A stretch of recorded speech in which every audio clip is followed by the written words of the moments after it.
Good morning, boys and girls. We're going to have to put your heads on a swivel because there are two objects in our church that probably get zero attention except for this day out of the year. And even then, I don't know that I always talk about it. What do you see over in that corner? Right there. The American flag. Nice. I was getting worried. Good. The American flag. How many of you go to a grade school where you had to pledge allegiance to the flag? Yeah. And if you're going to be living in North Carolina, you're going to learn the pledge for North Carolina. Is there any? Nate, do you know that? Yeah. I'm not going to make you do it. That'd be mean. You see the tear there for a second? Yeah. Well, North Carolina has its own pledge. You hold your hand like this, and I don't remember what it is, but if there were teachers here, they'd be able to just rattle it off like that. Well, we pledge allegiance to the flag because, number one, that's what our God wants us to do. We live in this state, and we give honor, love, obedience, money in the form of taxes. We do this for the state because our God wants us to.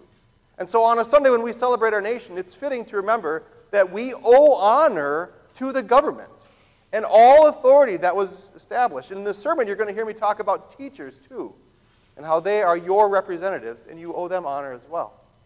Now, if you look over there, what do you may not know what this is. What is that? I'll unfurl it for you. If you're watching online, it is the Christian flag. I apologize if you, let's see, have you ever seen this before? This is it's white with the cross in the corner. It's a Christian flag. That is a reminder that you live in two kingdoms, young ones. The kingdom of the United States of America, not a bad gig, and also the kingdom of heaven, an incredible place. And you are there because you believe that Jesus died for your sins. That is your ticket for citizenship into God's kingdom. Now, the United States of America governs, well, speeding, they protect you, postal service, things that involve order in your life. The kingdom of the church, or the kingdom of heaven, involves your spiritual life. Far more important because it goes beyond this life, and far more important because it matters what your conscience believes, how you treat other people. The reason why anything happens in your life has to do with the kingdom of heaven. It's about God.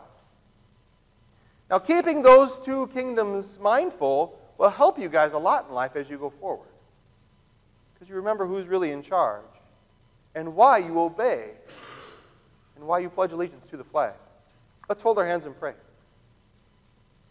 Dear God, we thank you for putting us into two different kingdoms. We know that you love us, and we know that we are forgiven.